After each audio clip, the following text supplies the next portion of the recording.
That's what therapy is about as well. A place where where we can listen, feel connected. And sometimes with some kids who don't want to be there, it takes us a month before we develop enough of a relationship where we can have a real honest conversation. But that's valuable because then if they're able to talk about what is, begin to talk about some things they'd like to see different, then we can help them with that and try to help them through those stages. Are those kids forced to go to? Most everyone who goes to substance abuse treatment is forced to go, one way or another, adult or adolescent, you name it. I've got a family member who went into rehab not too long ago, and did they choose at the end? Yeah. Were there plenty of external motivators for that person to go? Yeah. So that's why we've learned techniques like motivational interviewing, because very, very few people who begin treatment for substance abuse want to go to treatment for substance use, and very few people who get sober long term want to or think or believe they can get sober when they first start.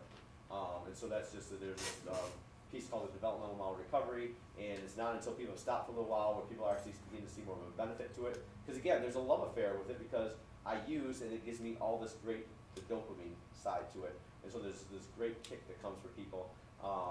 And so it can take time. And it's not just a sit down and be a football coach and drill in what people need to do, because I'm a moderately mature 43-year-old and I don't like to be told what to do. Sometimes I'm told what to do and I have to suck it up and deal with it. But our clients are often less emotionally mature than we might be. Is there anything we can do at the young adolescent stage to prevent them from becoming? Yes, some of the best things we can do is to get them active in positive things and keep our eye out and educate our educate them as well. Time after time after time, there's parents who have no clue.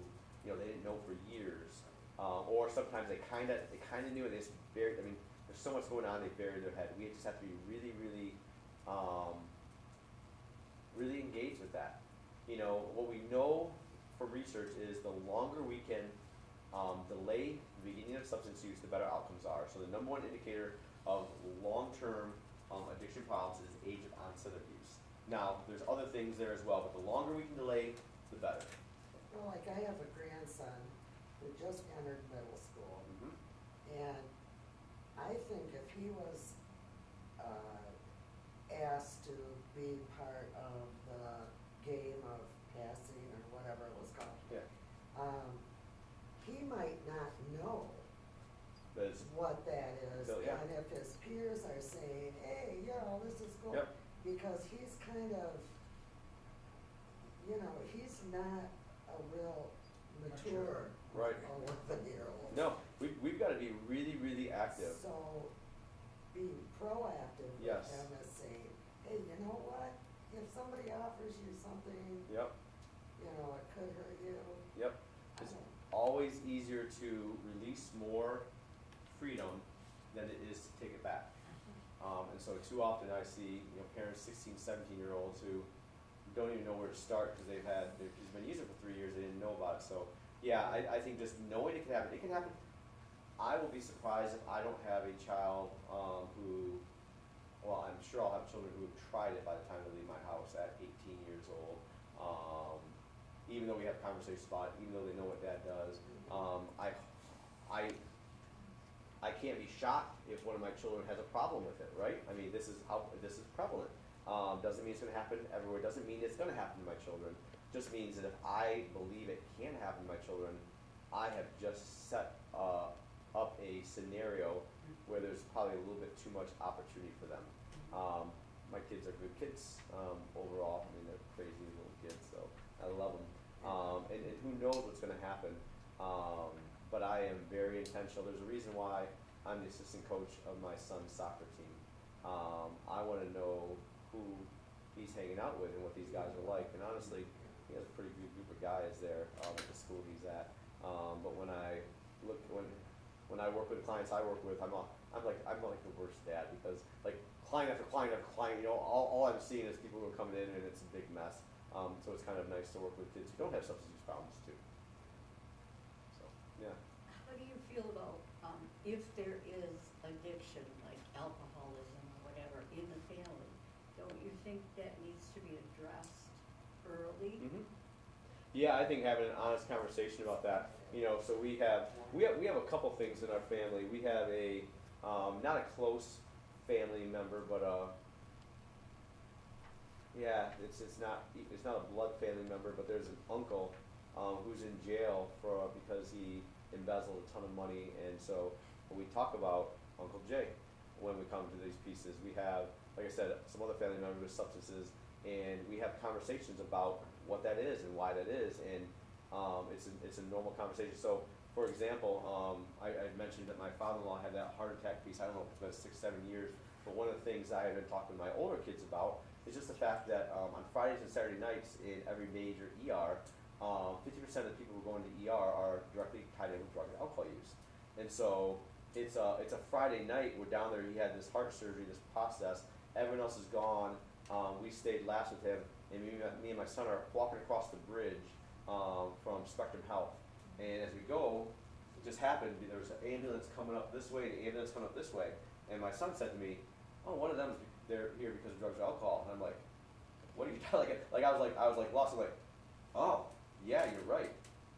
And I'm not saying that that's gonna make the difference, but it's those kind of conversations that we can do on a regular basis that can make a difference for our kids, and just know the fact that it can happen. One tip I often give to parents is our kids generally have an annual physical. Well, when you have an annual physical, you often have to produce a urine sample for your doctor. And I tell people, I recommend that people also get a drug of abuse test at that time on that yearly physical when the kids aren't expecting it, just a normal kind of piece. Now, I'm crazy, Dad. I have drug tests in my bag. Why do I have it? 'Cause of my work. But I haven't done that yet. But I'm sure there will be a time where I will bring out a drug test for my children, just because, or because I'm suspecting something. So, but yeah, we have to be aware of it, because if it does happen, for me, a kid using once or twice isn't the end of the world. It's a problem when it happens over and over and over, and they begin to have this effect from it, and their dopamine levels begin to go down. Not that I would want it to happen at all for my kids, but we just have to be alert and aware, because it's prevalent. So do you educate at the schools? We have some programs that do some education at the schools. I will be at Rockford High School tomorrow at 8 a.m. I'll be there to speak with, I'll be speaking with the school teachers, those kind of things, the counselors, those kind of things. So we do different things. What about the kids? Yeah, no, we're not invited necessarily into those kind of pieces at this point. So the problem is, I mean, if I'm quite frank, is that prevention dollars are hard to come by. There's dollars that can come into treatment, but it's tied in directly with the diagnosis. So And you wait until they get hooked and it's, then they get it's a great hooked. system. Yep. Yeah. Yeah. No, that's the medical benefit. Yeah, ours. There's lots of That's another pieces. story. There's lots of, yes, Yeah. beyond my pay grade for that one. So, yeah. Any other questions I can answer for you guys? Yes. Can you talk about risky behavior in terms Yeah. of everything from gambling to people being sneaky and petty theft and all those other things, and how much that becomes an addiction for some people, Sure. that kind of cunning or provocative behavior? Yeah. No, I'm glad you brought that up. We could go right here to this piece of the cycle of addiction, and we could go on and not just talk about shopping, but stealing, retail fraud.